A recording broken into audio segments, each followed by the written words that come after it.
ലാൽ സാറിന് വേണ്ടിയിട്ടാണ് കാവാലം സാർ പ്രത്യേകം പറഞ്ഞിട്ടാണ് വിക്രമോർവശീയം എന്ന് പറയുന്ന നാടകം അതിന് വേണ്ടിയിട്ട് ഞാൻ എഡിറ്റ് ചെയ്തു, ഞാൻ തന്നെ അത് ട്രാൻസ്ലേറ്റ് ചെയ്തു. വിജ്ഞാനഘോഷം ഉണ്ടാക്കുന്നതിന് വേണ്ടിയിട്ട് ഈ കലകളൊക്കെ പഠിക്കാനുള്ള ശ്രമങ്ങൾ നടത്തിയിരുന്നു.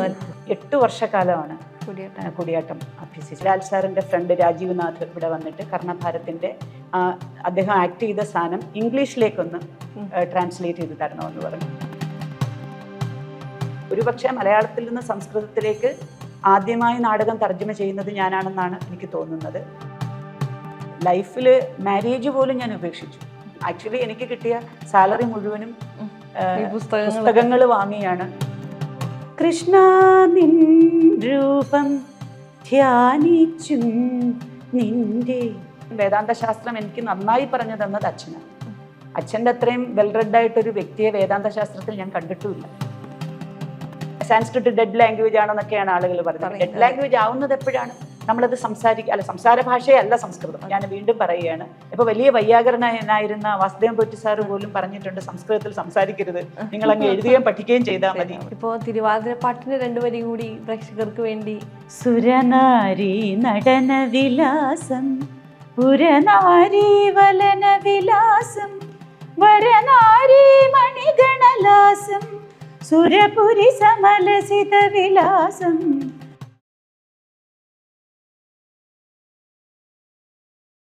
ഇപ്പോൾ ഞങ്ങളുടെയൊക്കെ ഒരു കാലഘട്ടത്തിലൊക്കെ സംസ്കൃതം പഠിക്കുക എന്ന് പറയുമ്പോൾ എളുപ്പത്തിൽ മാർക്ക് കിട്ടാൻ സംസ്കൃതം പഠിച്ചാൽ മതി എന്ന് പറയും വീട്ടില്. മലയാളമൊക്കെ ആണെങ്കിൽ ഒരുപാട് എഴുതണം, സംസ്കൃതമാണെങ്കിൽ അത്രത്തോളം എഴുതേണ്ട ആവശ്യങ്ങൾ വരുന്നില്ല. നമ്മൾ അതിൻ്റെ വ്യാകരണങ്ങളും ഇതൊക്കെ പഠിച്ചു കഴിഞ്ഞാൽ സംസ്കൃതത്തിൽ മാർക്ക് കിട്ടാൻ എളുപ്പമാണെന്ന് പറഞ്ഞിട്ടാണ് കൂടുതൽ കുട്ടികളും സ്കൂൾ കാലഘട്ടത്തിൽ സംസ്കൃതത്തെ തിരഞ്ഞെടുത്തത്. അതിൻ്റെ ഒരു പ്രാധാന്യമൊന്നും അത്രത്തോളം കുട്ടികളിലേക്കൊന്നും ആ സമയത്ത് എത്തിയിരുന്നില്ല. ഇന്ന് അത് കുറച്ചും കൂടിയും കുട്ടികളിലേക്ക് എത്തുന്നുണ്ട്. അതിനു മുൻപാണ് മേഡത്തിൻ്റെ ഒരു കാലഘട്ടമൊക്കെ വരുന്നത്. അപ്പോൾ ആ ഒരു സമയത്ത് ഇങ്ങനെ ഒരു ലൈഫിലൊരു ഡിസിഷൻ എടുക്കുമ്പോൾ ഒരുപാട് ചിന്തിക്കേണ്ടി വന്നിരുന്നോ? അങ്ങനെ ചിന്തയൊന്നുമില്ല. കാരണം അച്ഛൻ എന്നോട് പഠിക്കാൻ പറയുന്നു, അച്ഛൻ പറയുന്നത് കേൾക്കാനേ അറിയുള്ളൂ. അന്ന് എന്തിനാ അച്ഛൻ എന്നെ ഇത് പഠിപ്പിക്കുന്നതെന്ന് എനിക്കറിയില്ല. കൃത്യമായിട്ട് എല്ലാ സാറ്റർഡേയും സൺഡേയും അച്ഛൻ എന്നെ ശാസ്ത്രി സാറിൻ്റെ അടുത്ത് കൊണ്ടാക്കും. അച്ഛൻ തന്നെ കൊണ്ടാക്കും, അച്ഛൻ തന്നെ വിളിച്ചുകൊണ്ട് വരും. എന്തിനാണ് ഇത് അച്ഛൻ എന്നെ പഠിപ്പിക്കുന്നതെന്ന് എനിക്കറിയില്ല. എന്നെ MA വരെ ശാസ്ത്രി സാറ് പഠിപ്പിച്ചു, ബേസ് ഉറപ്പിച്ചു. അത്രയും, അതായത് ഒരു ട്രഡീഷണൽ മെത്തേഡിൽ എത്രത്തോളം സംസ്കൃതത്തെ ഒരു കുട്ടിയുടെ ഉള്ളിലേക്ക് ആക്കി കൊടുക്കാമോ അത്രത്തോളം എൻ്റെ ഉള്ളിലേക്ക്, അതും അവിടെ ഇരുത്തി തന്നെ സാർ എന്നെ കാണാതെ പഠിപ്പിക്കും. വീട്ടിൽ വന്നിട്ട് എനിക്ക് പഠിക്കാൻ സമയമില്ല. കാരണം ഒന്നീ അച്ഛൻ്റെ കൂടെ പോകണം, അല്ല സ്കൂൾ സിലബസ് പഠിക്കാനുണ്ട്, നമുക്ക് ഒരുപാട് പഠിക്കാനൊക്കെ ഉണ്ടാവില്ല. അപ്പോൾ കഴിവതും ശാസ്ത്രി സാർ അവിടെ തന്നെ ഇരുത്തി എന്നെ കൃത്യമായിട്ട് പഠിപ്പിച്ചാണ് വിട്ടത്. പിന്നെ സ്കൂളിൽ കുട്ടികളെന്ന് പറഞ്ഞു കഴിഞ്ഞാൽ അധ്യാപകർ അവരെ മോട്ടിവേറ്റ് ചെയ്യിക്കുന്നതിൻ്റെ ഭാഗമായിട്ട് കുറച്ച് പോർഷൻസ് ഉള്ളത് നന്നായി പഠിപ്പിച്ചു കൊടുത്താണ്, അതാണ് അവർക്ക് അത്രയും മാർക്ക് കിട്ടുന്നത്. പിന്നെ സംസ്കൃതത്തിന്റെ ഒരു പ്രത്യേകത എന്ന് പറഞ്ഞാൽ നമുക്ക് നട്ഷലിൽ എഴുതാൻ പറ്റും ഒരു കാര്യത്തെ. ഒരുപാട് അങ്ങ് വിസ്തരിച്ച് എഴുതണ്ട, വളരെ ചെറിയ കുറച്ച് വാക്കുകൾ ഉപയോഗിച്ചുകൊണ്ട് തന്നെ നന്നായിട്ട് അതിന്റെ ഉത്തരം കൊടുക്കാനായിട്ട് പറ്റും. അപ്പൊ കുട്ടികൾക്ക് അധികം അങ്ങ് പഠിക്കാനില്ല, കുറച്ച് പഠിക്കാൻ. അപ്പൊ ഉള്ളത് അവരെന്ത് ചെയ്യും, നന്നായി പഠിക്കും, അപ്പൊ നന്നായിട്ട് എഴുതും, നല്ല മാർക്ക് കിട്ടും. അതാണ് അതിനൊരു സീക്രട്ട്. അതെ അതെ അതെ. ഇപ്പോൾ പഠനം കഴിഞ്ഞിട്ട് എപ്പോഴാണ് ഒരു സംസ്കൃതത്തിലെ ഒരു സാഹിത്യ മേഖലയിലേക്ക് കടന്നു വരാമെന്നുള്ളൊരു തീരുമാനത്തിലേക്ക് എത്തുന്നത്? ആദ്യത്തെ രചന ഏതായിരുന്നു? യാദൃച്ഛികമായിട്ടാണ് എഴുതി തുടങ്ങുക എന്ന് പറഞ്ഞാൽ കുട്ടിക്കാലത്തെ എനിക്ക് എഴുതാനുള്ളൊരു വാസനയുണ്ട്. പക്ഷെ അന്ന് ഈ കവിത എഴുതുക എന്ന് പറയുന്ന ഒരു രീതിയിലൊന്നും ഇല്ല. ഞാൻ കൂടുതലും അന്ന് ചെയ്തിരുന്നത് ഭജൻസ് ഞാൻ പാടാറുണ്ട്, ധാരാളമായിട്ട് ഭജൻസ് പാടാറുണ്ട്. അപ്പോൾ ഭജൻസ് പാടാൻ വേണ്ടിയിട്ട് കൃതികൾ എഴുതുമായിരുന്നു. അതായത് കൊച്ചു ഭജനകൾ എനിക്ക് പാടാൻ വേണ്ടിയിട്ട് സൗകര്യപ്രദമായിട്ട് രചിക്കുമായിരുന്നു. അങ്ങനെയുള്ള രചനകളെ ചെയ്തിട്ടുള്ളൂ. പക്ഷെ പിന്നീട് വളരെ കാലത്തിന് ശേഷം, അതായത് കൃത്യമായി പറഞ്ഞാൽ 98 മുതലാണ് ഞാൻ സംസ്കൃത സാഹിത്യത്തിലേക്ക് കാര്യമായിട്ട് ഇറങ്ങുന്നത്. കാര്യമായിട്ട് ഇറങ്ങുന്ന വെച്ചാൽ ഗവേഷണമൊക്കെ കഴിഞ്ഞ്, പിന്നെ ഗവേഷണം നടന്നുകൊണ്ടിരിക്കുന്ന കാലത്ത് ആ ഗവേഷണത്തിൻ്റെ ഘട്ടത്തിൽ ആണ് ഞാൻ കാവാലം നാരായണ പണിക്കർ സാറുമായിട്ട് ബന്ധപ്പെടുന്നത്. അത് എങ്ങനെയാണെന്ന് ചോദിച്ചാൽ, ഡോക്ടർ കെ ഓമനക്കുട്ടി ടീച്ചർ നമ്മുടെ ഒരു നാഷണൽ സെമിനാർ നടത്തി സംഗീതത്തെ സംബന്ധിക്കുന്ന. അപ്പോൾ സംഗീതത്തിൽ ആയിരുന്നു എൻ്റെ MPhil ഡെസർട്ടേഷൻ. വീണയെക്കുറിച്ചായിരുന്നു. വീണയുടെ ഒറിജിനും ഡെവലപ്മെൻറ്റും ഒരു തന്ത്രി മുതൽ 1000 തന്ത്രികൾ വരെയുള്ള വീണകളെക്കുറിച്ച് ഞാൻ ഒരു പഠനമൊക്കെ നടത്തി. അതൊരു ഡിഫറെൻ്റ് ആയിട്ടുള്ളൊരു ഡെസർട്ടേഷൻ ആയിരുന്നു. കാരണം നോർമലി എല്ലാവരും സംസ്കൃത സാഹിത്യത്തിനകത്തിലുള്ള ഗ്രന്ഥങ്ങളുമായി ബന്ധപ്പെട്ടാണ് ചെയ്യുന്നത്, കാവ്യങ്ങളും നാടകങ്ങളും. പക്ഷേ ഈ ടെക്നിക്കൽ സൈഡിലേക്ക്, സാങ്കേതിക വിഷയങ്ങളിലേക്ക് പെട്ടെന്ന് എൻ്റെ ശ്രദ്ധ പതിയുകയും അതിന് കാരണം എൻ്റെ ഗൈഡാണ് ഡോക്ടർ പി ശ്യാമളാദേവി. ടീച്ചർ പറഞ്ഞു, ഉഷയ്ക്ക് പാട്ടൊക്കെ അറിയാമല്ലോ, അപ്പോൾ ഈ സംഗീതശാസ്ത്രത്തിൽ എന്തെങ്കിലും ചെയ്തുകൂടെ എന്ന് ചോദിച്ചു. അങ്ങനെ ഞാൻ ഓമനക്കുട്ടി ടീച്ചറിനോട് അത് സംസാരിക്കും. അന്ന് ഞാൻ ടീച്ചറിൻ്റെ കീഴിൽ സംഗീതം അഭ്യസിച്ച് തുടങ്ങിയ സമയമാണ്. ടീച്ചറിൻ്റെ സംഗീത ഭാരതി എന്ന് പറയുന്ന ഒരു സ്ഥാപനമുണ്ട്. അപ്പോൾ അതിൽ ടീച്ചർ ക്ലാസ് എടുക്കുന്നുണ്ട്. അപ്പോൾ അങ്ങനെ അവിടെയാണ് എൻ്റെ സംഗീത പഠനം ട്രിവാൻഡ്രത്ത് പുനരാരംഭിക്കുന്നത്. അങ്ങനെ അത് തുടങ്ങി. അപ്പോൾ ടീച്ചറിൻ്റെ ഗൈഡൻസിലാണ് ഞാൻ ആ ഡെസർട്ടേഷൻ ചെയ്യുന്നത്. അപ്പോൾ അതിൻ്റെ ഭാഗമായിട്ട് വീണയെക്കുറിച്ച് ആധികാരികമായി സംസാരിക്കാൻ ആ മ്യൂസിക് സെമിനാറിൽ ഞാൻ ഒരാളെ ഉണ്ടായിരുന്നുള്ളൂ. അതുകൊണ്ടാണ് ആ ചെറിയ പ്രായത്തിൽ ടീച്ചർ അങ്ങനെ ഒരു വേദിയിലേക്ക് എന്നെ ക്ഷണിച്ചത്. ആ വേദിയിൽ അതേ വേദിയിൽ തന്നെ കാവലം സാറ് പ്രസൻറ്റ് ചെയ്യാനായിട്ടുണ്ടായിരുന്നു. അവിടെ വെച്ചിട്ടാണ് സാറിനെ പരിചയപ്പെടുന്നതും സാറിന് എൻ്റെ കയ്യിൽ നിന്ന് ഫോൺ നമ്പർ കളക്ട് ചെയ്യും. സാറിന് ചില ആവശ്യങ്ങളുണ്ട്, സംസ്കൃതമായി ബന്ധപ്പെട്ട് എന്നെ ഹെൽപ്പ് ചെയ്യാൻ പറ്റുമോ എന്നൊക്കെ ചോദിച്ചു. അപ്പോൾ ടീച്ചർ എന്നെ ഇൻട്രൊഡ്യൂസ് ചെയ്തു. അതൊക്കെ ഒരു വലിയ സന്തോഷമുള്ള കാര്യമാണ്. അപ്പോൾ അങ്ങനെ അന്ന് തുടങ്ങിയ ആ ഒരു ബന്ധം പിന്നീട് സാറിൻ്റെ നാടകങ്ങളിലേക്കൊക്കെ ഇറങ്ങി ചെല്ലുകയും ഒടുവിൽ സാറിൻ്റെ എന്താ പറയുക നാടകങ്ങളുടെ എഡിറ്റിങ്, ഇപ്പോൾ സംസ്കൃത നാടകങ്ങൾ, മലയാളമല്ല, മലയാളം സാറ് തന്നെ എഴുതിയ നാടകങ്ങളാണ് ചെയ്യും. പിന്നെ ട്രാൻസ്ലേഷൻസ്, നിരവധി ട്രാൻസ്ലേഷൻസ് ചെയ്യുകയും അങ്ങനെ സാറിനോടൊപ്പം എനിക്ക് പ്രവർത്തിച്ച ആ ഒരു ഘട്ടത്തിലാണ് ആധികാരികമായിട്ടുള്ള രചനകൾ ചെയ്യുന്നതിലേക്ക് എൻ്റെ ശ്രദ്ധ തിരിയുന്നത്. ഇപ്പോൾ അദ്ദേഹത്തിനൊപ്പം പ്രവർത്തിച്ച കാര്യങ്ങൾ പറഞ്ഞു. ഒപ്പം തന്നെ കർണഭാരം എന്ന് പറയുന്ന അദ്ദേഹത്തിന്റെ നാടകത്തില് ഇപ്പോൾ മോഹൻലാൽ അഭിനയിച്ച ഭാഗത്തിന് അതിന്റെ പ്രൊണൗൺസിയേഷനൊക്കെ ലാലേട്ടന് പറഞ്ഞു കൊടുത്തത് ടീച്ചറാണ് അല്ലെങ്കിൽ മാമാണ്? നേരിട്ട് ഞാൻ പറഞ്ഞു കൊടുത്തിട്ടില്ല, അങ്ങനെയില്ല.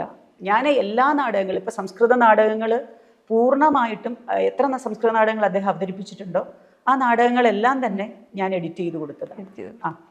എഡിറ്റിംഗ് ഒരു വലിയ ഘടകമാണ്. കാരണം എഡിറ്റ് ചെയ്ത് പിന്നെ ഇവരുടെ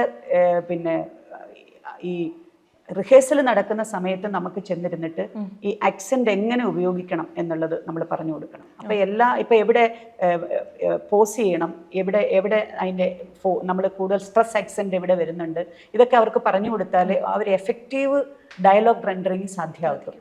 അപ്പോൾ അതിന് വേണ്ടിയിട്ട് ഞാൻ അവിടെ ചെന്ന് ഹെൽപ്പ് ചെയ്തിട്ടുണ്ട്. ലാൽ സാറിന് ഇത് പറഞ്ഞു കൊടുത്തത് ഞാനല്ല, ലാൽ സാറിന് മറ്റാരോ ആണ് പറഞ്ഞു കൊടുത്തത്.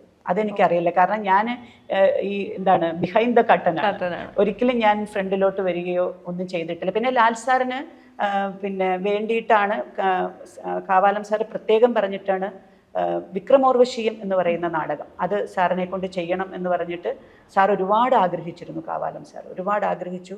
അതിന് വേണ്ടിയിട്ട് ഞാൻ എഡിറ്റ് ചെയ്തു, ഞാൻ തന്നെ അത് ട്രാൻസ്ലേറ്റ് ചെയ്തു, എല്ലാം റെഡിയാക്കി അത് അദ്ദേഹത്തിന് ഹാൻഡ് ഓവർ ചെയ്യുകയും ചെയ്തു. പക്ഷെ പിന്നീട് എന്തുകൊണ്ടോ അത് നടന്നില്ല. അതിനുശേഷം സാറിൻ്റെ അസുഖമൊക്കെ വളരെ സീരിയസ് ആവുകയും പിന്നീട് സാറിന് ലാൽ സാറും വളരെ തിരക്കുള്ള ആളായി മാറി. അങ്ങനെ പിന്നെ അത് നടക്കാതെ പോയി. പിന്നീട് കാലങ്ങൾക്ക് ശേഷം ഞാൻ മോളെ പ്രഗ്നൻ്റ് ആയിട്ടിരിക്കുന്ന സമയത്താണ് ലാൽ സാറിൻ്റെ ഫ്രണ്ട് രാജീവ് നാഥ് ഇവിടെ വന്നിട്ട് കർണഭാരത്തിൻ്റെ അദ്ദേഹം ആക്ട് ചെയ്ത സാധനം ഇംഗ്ലീഷിലേക്കൊന്ന് ട്രാൻസ്ലേറ്റ് ചെയ്ത് തരണമെന്ന് പറഞ്ഞു. അങ്ങനെ അത് ഇംഗ്ലീഷിലേക്ക് കംപ്ലീറ്റ് ടൈറ്റിൽസും ഇംഗ്ലീഷിലേക്കാക്കി ഡയലോഗ്സ് എല്ലാം ഇംഗ്ലീഷിലേക്ക് കൺവേർട്ട് ചെയ്ത് കൊടുത്തിരുന്നു. കാരണം ഇതിൻ്റെ എഡിറ്റിങ്ങിന് ഇപ്പം നാടകം അതേ രീതിയിൽ എടുത്ത് നമുക്ക് സ്റ്റേജ് ചെയ്യാൻ പറ്റില്ല. അപ്പം അതിനകത്ത് ചില ധ്വനിപാഠങ്ങളൊക്കെ നമുക്ക് എഴുതി ചേർക്കേണ്ടതായിട്ട് വരും. അങ്ങനെ ഞാൻ കുറേ സാധനങ്ങൾ അതിനകത്തിൽ എഴുതി ചേർത്തിട്ടുണ്ട്. അതും കൂടെ ചേർത്തിട്ടാണ് ഇത് അവതരിപ്പിക്കപ്പെടുന്നത്. അപ്പോൾ അങ്ങനെ ഒരു നാടകത്തിന് മാത്രമല്ല കേട്ടോ, എല്ലാ നാടകങ്ങൾ, സംസ്കൃതത്തിലുള്ള നാടകങ്ങൾക്ക്. അതുകൂടാതെ ഞാൻ കാവാലം സാറിൻ്റെ 4 നാടകങ്ങൾ മലയാളത്തിൽ നിന്ന് സംസ്കൃതത്തിലേക്ക് തർജ്ജമ ചെയ്തു. ഒരുപക്ഷെ മലയാളത്തിൽ നിന്ന് സംസ്കൃതത്തിലേക്ക് ആദ്യമായി നാടകം തർജ്ജമ ചെയ്യുന്നത് ഞാനാണെന്നാണ് എനിക്ക് തോന്നുന്നത്. അത് 2010-11 കാലഘട്ടത്തിലാണ് ചെയ്യുന്നത്. അത് ഉജ്ജയിനിൽ അവതരിപ്പിച്ചിട്ടുണ്ട്. രാഷ്ട്രീയ സംസ്കൃത സംസ്ഥാനത്തെ ഉജ്ജയിൻ സെൻറ്ററിൽ അത് അവതരിപ്പിച്ചിട്ടുണ്ട്. ഇവിടെ തന്നെ AKG സെൻറ്ററിൽ അത് അവതരിപ്പിച്ചിട്ടുണ്ട്. ദൂരദർശനും ആകാശവാണിയൊക്കെ അത് ടെലികാസ്റ്റ് ചെയ്യുകയും ബ്രോഡ്കാസ്റ്റ് ചെയ്യുകയൊക്കെ ചെയ്തിട്ടുണ്ട് ആ നാടകം. അപ്പോൾ കലിവേഷം എന്ന് പറയുന്ന നാടകം, പിന്നെ ഒറ്റയാൻ, നിഴലായനം, തെയ്യത്തെയ്യം, ഈ 4 നാടകങ്ങൾ മലയാളത്തിൽ നിന്ന് സംസ്കൃതത്തിലേക്ക് തർജ്ജമ ചെയ്തു. പിന്നെ ഗീതാഞ്ജലിന്ന് കുറച്ച് ഗീതാഞ്ജലി ഞാൻ ട്രാൻസ്ലേറ്റ് ചെയ്തു, ദ്രാവിഡ വൃത്തത്തിലേക്ക് ട്രാൻസ്ലേറ്റ് ചെയ്തു. അതിൽ നിന്നാണ് കുറച്ച് വരികൾ എടുത്തുകൊണ്ടാണ് സാർ ഒരു മൾട്ടി ലിംഗ്വൽ ഡ്രാമ ചെയ്തു. കാവാലം സാർ അന്തര്യാമി എന്ന് പറഞ്ഞിട്ട് ഒരു മൾട്ടി ലിംഗ്വൽ ഡ്രാമ ചെയ്തു. ആ ഡ്രാമയിൽ ഒരു കൂടുതൽ പോർഷനും സംസ്കൃതം തന്നെയാണ്. ആ നാടകത്തിൽ ഏതാണ്ട് 60% സംസ്കൃതവും ബാക്കി മുഴുവനും മറ്റ് ഭാഷകൾ. ഇപ്പോൾ ടാഗോറിൻ്റെ തന്നെ വരികൾ അതിനകത്തിൽ ഉപയോഗിച്ചിട്ടുണ്ട്. അങ്ങനെയാണ് ആ നാടകം വരുന്നത്. ഇങ്ങനെ ഒരുപാട് സാറിൻ്റെ കൂടെ വർക്ക് ചെയ്യും. പിന്നെ സാറിന് ഒരു ഘട്ടം കഴിഞ്ഞപ്പോൾ സാറിന് കൈക്ക് വഴങ്ങാത്ത ഒരു അവസ്ഥയൊക്കെ ഉണ്ടായി. അപ്പോഴൊക്കെ അദ്ദേഹത്തിനോടൊപ്പം ഇരുന്ന് വർക്ക് ചെയ്യാനുള്ള ഒരു ഭാഗ്യം ഉണ്ടായി. അതെനിക്ക് എൻ്റെ രചനകളിൽ അത് എന്നെ ഒരുപാട് സഹായിക്കുന്നുണ്ട്. അങ്ങനെ ഒരു വലിയ മനുഷ്യൻ്റെ കൂടെ ഇരിക്കാനും വർക്ക് ചെയ്യാനും ഒക്കെ സാധിച്ചു. അദ്ദേഹത്തിൻ്റെ എല്ലാ നാടകങ്ങളിലും എനിക്ക് വർക്ക് ചെയ്യാനായിട്ട് സാധിച്ചു. അതൊരു വലിയ ഭാഗ്യമായിട്ട് തന്നെ കരുതുന്നു. അല്ലാതെ എനിക്ക് ഈ മറ്റൊരു സിനിമാ ഫീൽഡുമായിട്ടുള്ളവരുമായിട്ടൊന്നും എനിക്ക് യാതൊരു ബന്ധവുമില്ല. അവർക്ക് എന്നെ അറിഞ്ഞുകൂടാ. അതാണ് അതിലെ ശരി. ഇപ്പൊ നേരത്തെ സൂചിപ്പിച്ചിരുന്നല്ലോ ഭജനകളെ കുറിച്ചിട്ട്. ഭജനയിലെ ഒരു 2 വരി നമുക്ക് വേണ്ടി പാടാൻ സാധിക്കുമോ? ഏതെങ്കിലും ഒരു ഭജനയിൽ പണ്ട് പാടിയിരുന്ന?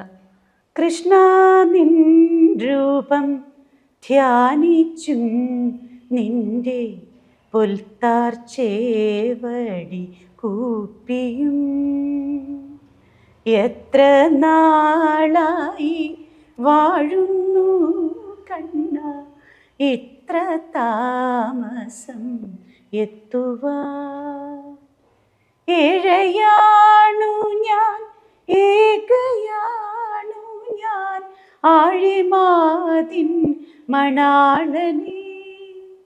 നീ വരില്ലയോ നീ വരില്ലയോ നീലക്കാർമുകിൽ വർണ്ണനേ. മനോഹരമായിട്ടുണ്ട്. ഇപ്പോൾ നമ്മൾ നേരത്തെ സൂചിപ്പിച്ചപ്പോൾ പറഞ്ഞിട്ടുണ്ടായിരുന്നു, തുടക്കത്തിൽ ഇൻട്രോയിൽ പറഞ്ഞിരുന്ന ഒരു ബൃഹത് വിജ്ഞാനകോശം. എനിക്ക് തോന്നുന്നു ആദ്യമായിട്ടാണ് ഒരു വനിത അത്തരത്തിലൊരു മൾട്ടി എൻസൈക്ലോപീഡിയ തയ്യാറാക്കുന്നത്. എന്തൊക്കെ മുന്നൊരുക്കങ്ങളാണ് അതിനു വേണ്ടിയിട്ട് എടുത്തിരുന്നത്? അത് ഒരു വലിയൊരു ദീർഘകാല യത്നമാണത്. ശരിക്കും പറഞ്ഞാൽ എൻ്റെ ഒരു 16 വർഷം നീണ്ട 16 വർഷം ഇതിനു വേണ്ടി മാത്രമായിട്ട് വിനിയോഗിച്ചിട്ടുണ്ട്. ഇപ്പോൾ എൻസൈക്ലോപീഡിയ എന്ന് പറഞ്ഞാൽ നാട്യവിജ്ഞാനകോശം. അങ്ങനെ ഈ ഒരു രീതിയിലൊരു വിജ്ഞാനകോശം ഒരുപക്ഷെ ഇന്ത്യയിൽ തന്നെ ആദ്യമായിട്ടാണ് ഇങ്ങനെ വരുന്നത്. അതായത് കലകളും നാട്യശാസ്ത്രവും നാടോടിക്കലകളും എല്ലാം സമന്വയിച്ചുകൊണ്ട് ഒരു വിജ്ഞാനകോശം വരുന്നത് ആദ്യമായിട്ടാണ്. അങ്ങനെ എനിക്ക് ഒരു ആഗ്രഹം തോന്നാൻ കാരണം, ഇപ്പം പലപ്പോഴും സംസ്കൃതത്തിലാണ് നമ്മളുടെ ആധികാരിക ഗ്രന്ഥങ്ങളെല്ലാം എഴുതിയിരിക്കുന്നത്, ഈ കലയുമായി ബന്ധപ്പെട്ടത്. ഇപ്പം സംഗീതശാസ്ത്ര ഗ്രന്ഥങ്ങളാണെങ്കിലും നാട്യശാസ്ത്ര ഗ്രന്ഥങ്ങളാണെങ്കിലും എല്ലാം എഴുതപ്പെട്ടിരിക്കുന്നത് സംസ്കൃതത്തിലാണ്. ഇത് ഒരു സാധാരണക്കാരന് പോയിട്ട് ഇത് വായിച്ച് മനസ്സിലാക്കാൻ പറ്റില്ല. അതുപോലെ ഈ മുദ്രകളെ പറ്റി പല ഗ്രന്ഥങ്ങൾ പരാമർശിക്കുന്നുണ്ട്.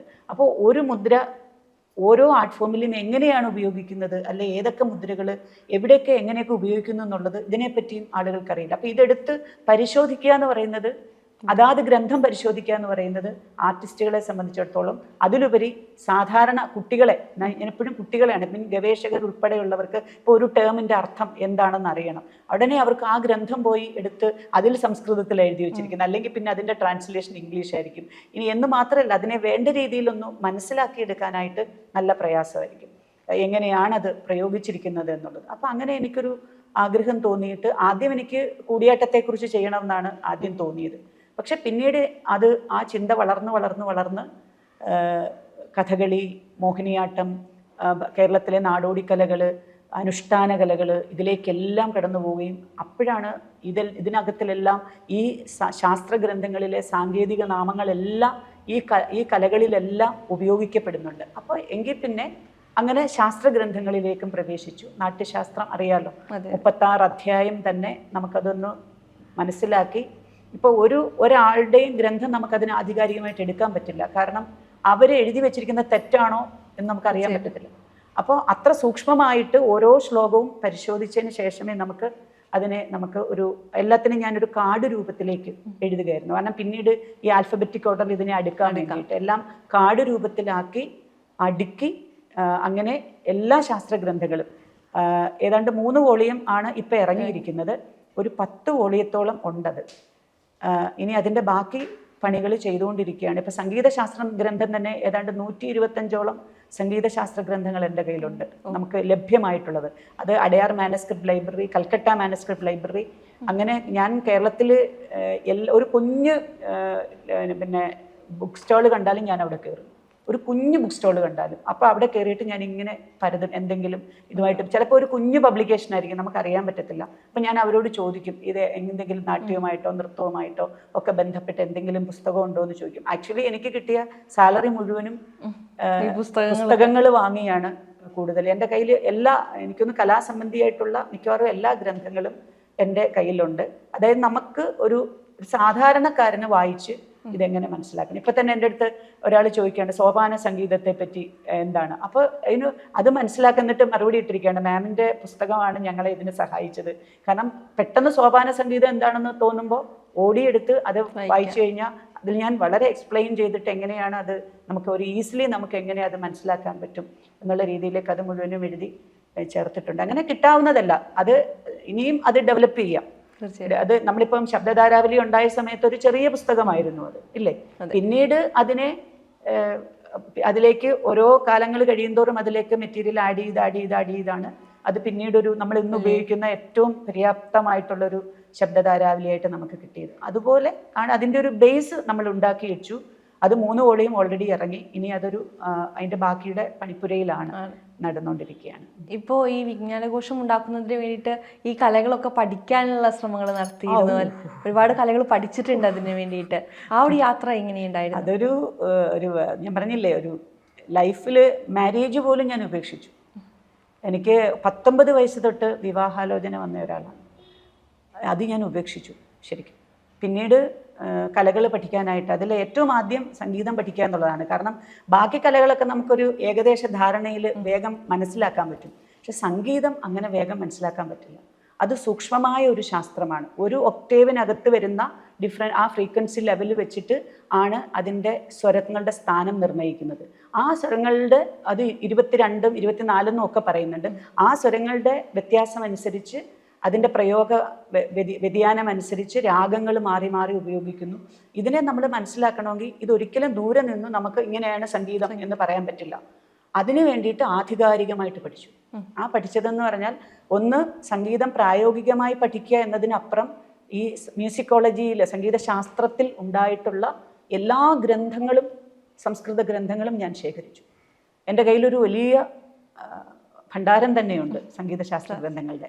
അപ്പോൾ അത് വാങ്ങിക്കുകയും അത് പഠിക്കുകയും ഒപ്പം ഞാൻ പ്രായോഗികമായിട്ട് അതിനെ മനസ്സിലാക്കാനുള്ള അതിൻ്റെ അടിസ്ഥാന പ്രമാണങ്ങൾ, അതാണല്ലോ ഇപ്പോൾ ഒരു രാഗം എന്ന് പറയുമ്പോൾ രാഗത്തിൻ്റെ അടിസ്ഥാന പ്രമാണം എന്ത് എന്നുള്ളത് മനസ്സിലാക്കുക. പിന്നെ അതിനെ ഏതൊക്കെ തരത്തിൽ പ്രയോഗവൽക്കരിക്കുന്നു എന്നുള്ളത്, പിന്നെ അതിൻ്റെ അന്യസ്വരം സന്നിവേശത്തിലൂടെ എങ്ങനെ ആ രാഗം മാറുന്നു, ഇങ്ങനെയുള്ള കാര്യങ്ങളാണ് നമുക്ക് ആധികാരികമായി മനസ്സിലാക്കേണ്ടത്. അതിന് വേണ്ടിയിട്ട് ഞാൻ ആദ്യം ഓമനക്കുട്ടി ടീച്ചറിൻ്റെ അടുത്താണ് തുടങ്ങിയതെങ്കിലും അത് കൂട്ടത്തിലാണ്, ഗ്രൂപ്പ് ആണ്. അപ്പം ഗ്രൂപ്പിൽ എനിക്ക് നിന്നാൽ എൻ്റെ സമയം ഒരുപാട് നഷ്ടപ്പെടും എന്നെനിക്ക് മനസ്സിലായി. അങ്ങനെ ഞാൻ ഗ്രൂപ്പിൽ നിന്ന് സ്കിപ്പ് ചെയ്തിട്ട് അനന്തലക്ഷ്മി വെങ്കിട്ടരാമൻ കേട്ടിട്ടുണ്ടാവും, 36 മണിക്കൂറൊക്കെ കണ്ടിന്യൂസ് പാടിയ വലിയ തിരുവനന്തപുരത്ത് എനിക്കൊന്ന് ഈ അടുത്ത കാലത്ത് ജീവിച്ചിരുന്നതിൽ ഏറ്റവും നല്ല സ്കോളറായിരുന്നു ടീച്ചർ. ടീച്ചറിൻ്റെ അടുത്ത് തന്നെ പോകാം. ടീച്ചറിൻ്റെ അടുത്ത് ഏകദേശം ഒരു 6 വർഷക്കാലത്തോളം ഞാൻ പഠിച്ചു. ടീച്ചറിൻ്റെ കൂടെ പല വേദികളിലും കൂടെ പാടി. ഒരുപാട് വേദികളിൽ എനിക്ക് ടീച്ചറിനോടൊപ്പം പാടാൻ സാധിച്ചു. 3 മണിക്ക്, അതായത് ടീച്ചർ ഈ രാവിലെ തൊട്ട് വൈകുന്നവരെയൊക്കെ പാടിക്കളയും, അഖണ്ഡ സംഗീത കച്ചേരിയൊക്കെ ചെയ്യും. അപ്പോൾ അതിൽ നമ്മൾ ശിഷ്യരൊക്കെ ഒരു 3 മണിക്കൂർ 2 മണിക്കൂറും ഒക്കെ വെച്ചിട്ട് നമ്മൾ ടീച്ചറിൻ്റെ കൂടെ സപ്പോർട്ട് ചെയ്യും. അങ്ങനെ പാടാനുള്ള ഭാഗ്യം കിട്ടി. അങ്ങനെ ടീച്ചർ എന്നെ ഒരുപാട് കൃതികൾ, ഏതാണ്ട് 100-ലധികം കൃതികൾ ടീച്ചർ എന്നെ പഠിപ്പിച്ചു. അത് കഴിഞ്ഞിട്ട് അപ്പോൾ ടീച്ചറിൻ്റെ ശ്രുതി വളരെ താഴെയാണ്. എനിക്ക് ആ ശ്രുതിയിൽ, അതാണ് എൻ്റെ ശബ്ദം ഇത്രയും പ്രോബ്ലം ആയത്. ടീച്ചറിൻ്റെ കൂടെ പാടിയാണ് എൻ്റെ ശബ്ദം പ്രശ്നമാകുന്നത്. ടീച്ചറിൻ്റെ 2:30-ആണ്, ഞാനാണെങ്കിൽ 5:30-ക്കും 6:00-നും പാടുന്ന ആളാണ്. അപ്പം അത്ര ഡിഫറൻസിൽ ഞാൻ പോയി പാടിയാണ് ആദ്യം എൻ്റെ ശബ്ദത്തിന് പ്രോബ്ലം ഉണ്ടായത്. പിന്നെ അത് കാരണത്താൽ ഡോക്ടർ പറഞ്ഞു ഇനി അത് പറ്റില്ല, ടീച്ചറിന് ഒരിക്കലും ഹൈറ്റിൽ പാടിത്തരാൻ പറ്റില്ല. അപ്പോൾ അതൊരു ബുദ്ധിമുട്ടായി. അങ്ങനെ ഞാൻ പിന്നീട് ആയാങ്കുടി മണി എന്ന് പറയുന്ന സാറിൻ്റെ അടുത്ത് പഠിക്കാൻ പോയി. സാർ എന്നെ ഒരു 3.5-4 വർഷത്തോളം സാറും പഠിപ്പിച്ചു.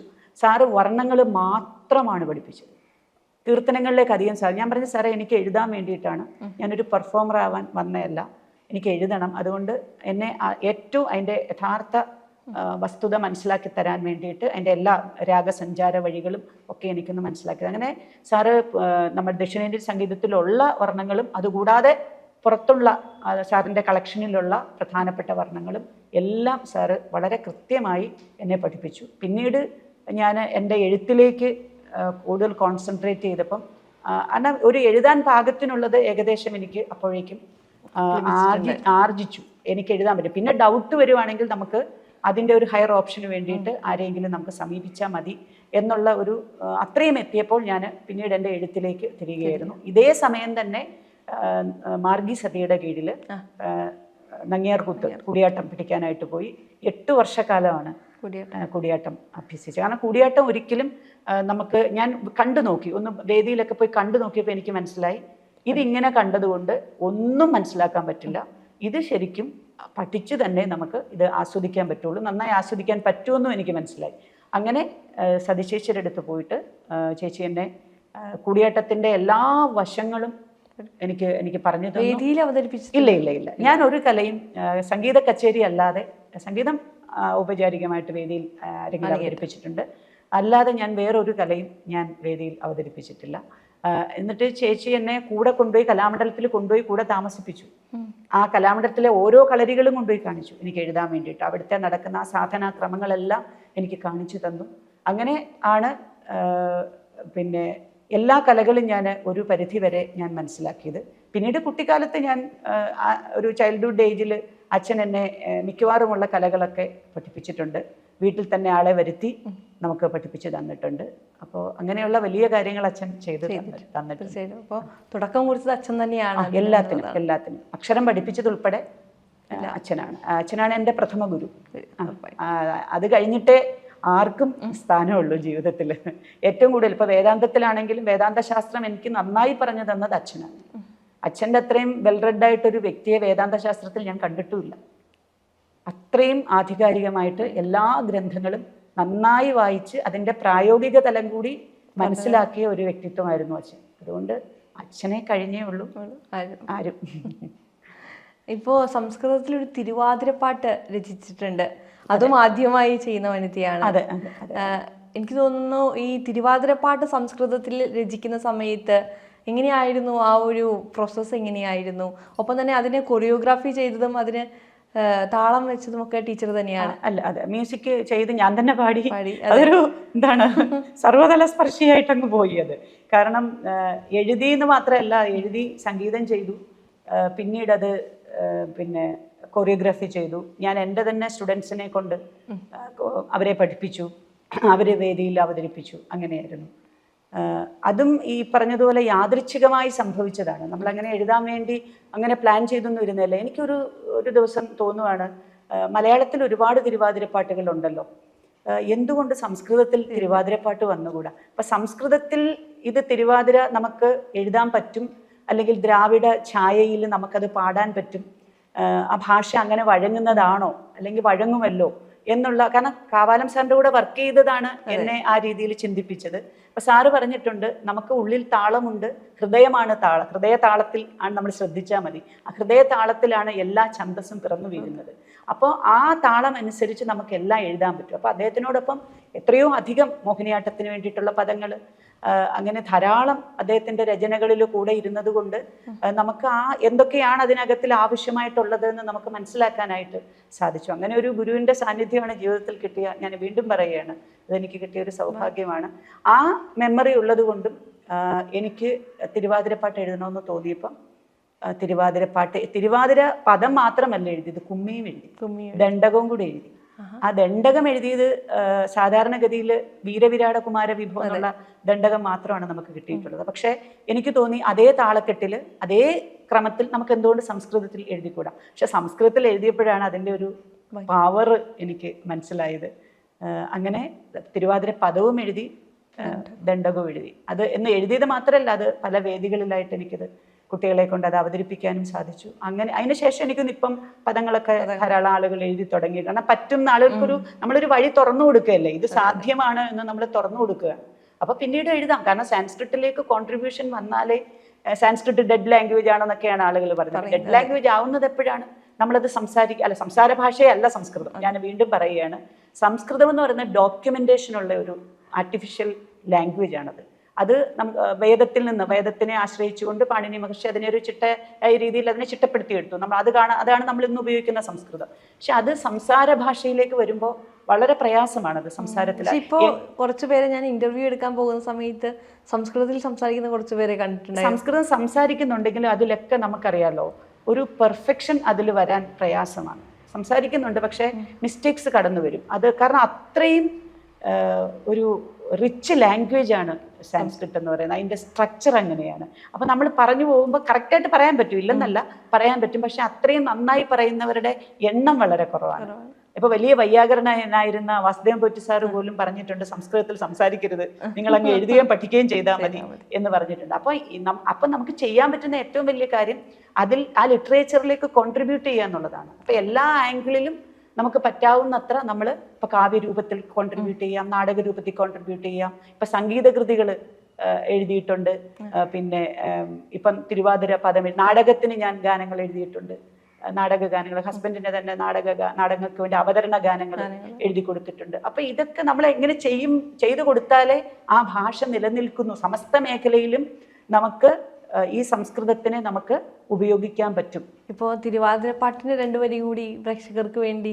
സുരനാരി നടന വിലാസം പുരനാരി വലന വിലാസം വരനാരി മണിഗണലാസം സുരപുരി സമലസിത വിലാസം സുരശാഖി വിടബോധ്യാനേ സുമവിശിഖാ സമനദലാസം സുരസുന്ദരി സുരലതികാനാം സുരസോജ്വല ഭാവതരംഗം സുരനാരി നടന വിലാസം പുരനാരി വലന വിലാസം വരനാരി മണിഗണലാസം സുരപുരി സമലസിത വിലാസം.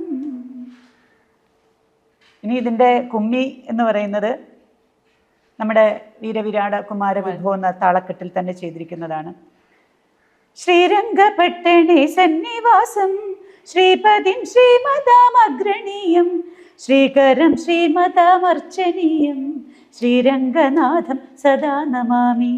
ഭൂലോക വൈകുണ്ഠ ശ്രീമന്ദിരേ ഭൂരക്ഷണാർത്ഥം വിരാജമാനം ഭൂതഹിതാർത്ഥം സദാ സമഭാവഹിതാർത്ഥം സമാധൃതം ഭൂയജ്ഞ കർമാദി നാഥദേവം പരം ഭൂമിപതിം നൗമി ഭൂരിതേജം പരം ഭൂമിപതിം നൗമി ഭൂരിതേജം. ഇങ്ങനെ പോകുന്ന വരികൾ. ഇത് പഠിപ്പിക്കുന്ന കുട്ടികൾ തന്നെ വേദിയിൽ അവതരിപ്പിച്ച് കാണുമ്പോൾ ഇങ്ങനെ തോന്നാറുണ്ട്. വലിയ സന്തോഷമല്ലേ? ഒക്കെ നമ്മുടെ കുട്ടികൾ തന്നെ. ഞാൻ പുറത്തുനിന്ന് നമ്മുടെ കുട്ടികളെന്ന് പറഞ്ഞാൽ സംസ്കൃതംകാർ മാത്രമല്ല. ഞാൻ യൂണിവേഴ്സിറ്റി കോളേജിൽ 10-15 വർഷക്കാലത്തോളം അധ്യാപികയായിരുന്നു. അവിടെ ഞാൻ പഠിപ്പിച്ച കുട്ടികളുണ്ട്. ഞാൻ ഒരുപാട് എഴുത്തച്ഛൻ മുതൽ നമ്മളുടെ ONV കുറിപ്പ് വരെയുള്ള കവികളുടെ കവിതകൾ എടുത്തിട്ട് ഞാൻ തന്നെ സംഗീതം ചെയ്ത് കൊറിയോഗ്രാഫി ചെയ്ത് കവിതകളുടെ വിഷ്വലായിട്ട് വേദിയിൽ അവതരിപ്പിച്ചിട്ടുണ്ട്. അയ്യപ്പ പണിക്കർ സാറിൻ്റെയൊക്കെ നിരവധി കവിതകൾ ചെയ്തു. അതൊക്കെ യൂട്യൂബിൽ അവൈലബിൾ ആണ്. ആ കൃതികളെല്ലാം അതെല്ലാം ചെയ്തിട്ടുണ്ട്. അതുകൂടാതെ പിന്നെ ഞാൻ എൻ്റെ തന്നെ തിരുവാതിര, ഞാൻ തന്നെ എഴുതിയ തിരുവാതിരപ്പദം, അത് സംസ്കൃതത്തിൽ വേണമെന്ന് എനിക്ക് നിർബന്ധമായിരുന്നു. മലയാളത്തിൽ വേണമെങ്കിൽ നമുക്ക് എഴുതാം. നമുക്കിപ്പം സംസ്കൃതത്തിൽ എഴുതുന്ന അത്ര പ്രയാസമില്ല. മലയാളത്തിൽ എഴുതാനായിട്ട് വളരെ എളുപ്പം സാധിക്കുന്ന കാര്യമാണ്. പക്ഷേ അത്രയും പദസമ്പത്തുണ്ട്. നമ്മൾ സംസ്കൃതം ഉള്ള ഒരു അധ്യാപകരെ സംബന്ധിച്ചിടത്തോളം അവരുടെ പദസമ്പത്ത് വളരെ കൂടുതലാണ്. അപ്പോൾ നമുക്ക് മലയാളത്തിൽ എഴുതുന്നത് അനായാസേന സാധ്യമാകും. പക്ഷെ അപ്പോഴും ഞാൻ സംസ്കൃതത്തിൽ നമ്മുടെ ഒരു ദ്രവീഡിയൻ കൾച്ചറിലേക്ക് കൂടെ സംസ്കൃതം നമുക്ക് ആപ്ലിക്കബിൾ ആകും എന്ന് സാധ്യമാക്കി കൊടുക്കാൻ വേണ്ടിയിട്ടാണ് ഇങ്ങനെയൊരു രചന നിർവഹിച്ചതും. ഇത് ധാരാളം രചനകൾ ചെയ്തിട്ടുണ്ട്. ഇതുകൂടാതെ തന്നെ ഇത് മാത്രമാണ് ഞാൻ വേദിയിൽ ചെയ്ത് കുട്ടികൾക്ക് കൊടുത്തിട്ടുള്ളത്. പിന്നീടുള്ളതൊന്നും ചെയ്യാനുള്ള ഒരു അവസരം ഇതുവരെയും കിട്ടിയില്ല. ഇനി അത് കിട്ടുന്നതനുസരിച്ച് ബാക്കിയുള്ള കൃതികളും ചെയ്തു കൊടുക്കണമെന്ന് വിചാരിക്കുന്നു. എല്ലാ കവിതകളുടെ വിഷ്വലി ചെയ്തപ്പോഴൊക്കെ വലിയ അപ്രീസിയേഷനാണ് കിട്ടിയിട്ടുള്ളത്. പ്രത്യേകിച്ച് അയ്യപ്പ പണിക്കർ സാറിൻ്റെ പൂക്കാതിരിക്കാൻ എനിക്കാവതില്ലേ എന്നുള്ള കവിതയൊക്കെ പൂർണ്ണമായും ചെയ്തിട്ടുണ്ട്. ONV സാറിൻ്റെ കൃഷ്ണപക്ഷത്തിലെ പാട്ട്, സരയുവിലേക്ക്, ഈ കവിതകളെല്ലാം ഞാൻ പൂർണ്ണമായിട്ടും കൊറിയോഗ്രാഫി ചെയ്തിട്ടുണ്ട്. അതുപോലെ വൈലോപ്പിള്ളിയുടെ മാമ്പഴം, അങ്ങനെയൊക്കെയുള്ള കവിതകൾ അതെല്ലാം പൂർണ്ണമായിട്ടും രംഗവേദിയിൽ അവതരിപ്പിച്ചിട്ടുണ്ട് കുട്ടികളിലൂടെ. ഇപ്പോൾ യൂണിവേഴ്സിറ്റി കോളേജിലെ കുട്ടികൾ എത്രയോ പല ജില്ലകളിലേക്ക് പോയിട്ട് ഇത് അവതരിപ്പിച്ചിട്ടുണ്ട്. പ്രത്യേകിച്ച് ലൈബ്രറി കൗൺസിൽ ഫെസ്റ്റിവൽ അങ്ങനെയൊക്കെ നടക്കുന്ന സമയത്തൊക്കെ നമ്മളുടെ കുട്ടികൾ പോയിട്ട് പലയിടത്ത് വേദികളിൽ അവതരിപ്പിച്ചിട്ടുണ്ട്. ഇതെല്ലാം നമുക്ക് ചെയ്യാൻ പറ്റിയ, തീർച്ചയായിട്ടും ഈ സാഹിത്യങ്ങളൊക്കെ കുറച്ചും കൂടി ആളുകളിലേക്ക് എത്തിക്കാൻ അല്ലെങ്കിൽ ജനകീയമാക്കാനൊക്കെ ഇതിൻ്റെ ഒരു ദൃശ്യാവിഷ്കാരത്തിന് കുറച്ചും കൂടി പങ്കുണ്ട് എന്നുള്ളത് കൂടിയാണ്. കവിതകൾ താളക്കെട്ടിൽ തന്നെ എഴുതിയാലേ നമുക്കത് ചെയ്യാൻ പറ്റൂ, അല്ലാതെ ഗദ്യ കവിത വെച്ച് നമുക്കിത് ചെയ്യാൻ പറ്റില്ല. അതുകൊണ്ട് പദ്യരൂപത്തിൽ തന്നെ ഛന്തോനിബദ്ധമായിട്ട് എഴുതിയാൽ മാത്രമേ നമുക്ക് ഈ ഒരു താളക്കെട്ടോടുകൂടി ചൊല്ലാനും അത് വേദിയിൽ അവതരിപ്പിക്കാനും സാധിക്കത്തുള്ളൂ. അങ്ങനെ എല്ലാവരും എഴുതിയാൽ നന്നായിരുന്നു എന്നാണ് എൻ്റെ ഒരു എളിയ പക്ഷം.